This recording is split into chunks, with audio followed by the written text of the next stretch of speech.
This is an invention that I've created over the past few years while living here in Klagenfurt, Austria.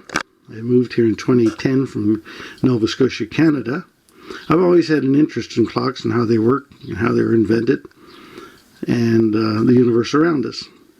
This clock represents planet Earth, and we have the northern hemisphere, the mathematics built into the Great Pyramid of Giza, and here we have the northern hemisphere. We can place it on top of the clock here, a little awkward with one hand, but just to give you an idea. And then we have the southern hemisphere too. The mathematics equal that. So we can take the southern hemisphere and set it on top, like so. As you can see, we have Australia down at the bottom. Things are upside down a bit. So this is just to give you an idea of some basic things that are built into this Great Pyramid of Giza. And once again, I'm not going to go into all the details here today. This is part 1 of the Atlantis 2-second clock.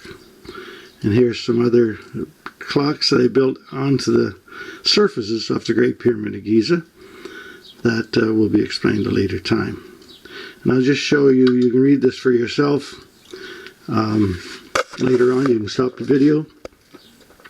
And this is the Atlantis 2-second clock. The circumference of the Earth via the Great Pyramid of Giza.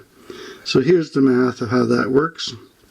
And then we have over here the Atlantis 2-second clock and the polar radius of the Earth via the Great Pyramid. So hopefully I can get this angle here so you can read it later on. You stop it.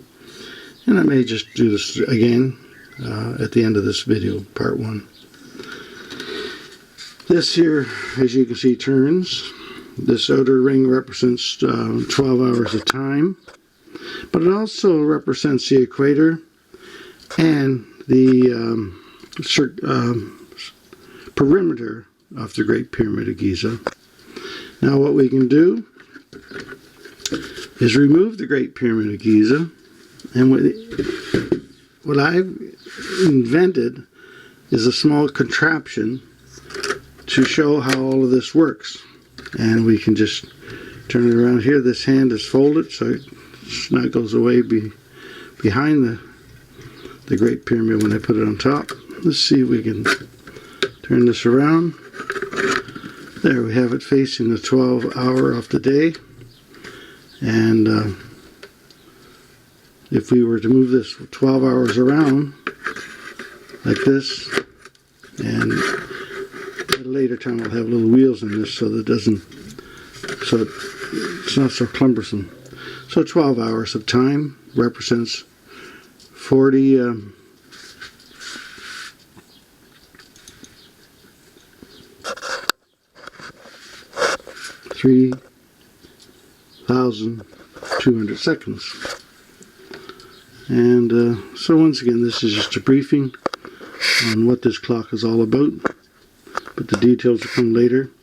But you'll see I made the charts here for that. So thanks for your time for now, and more details a little bit later.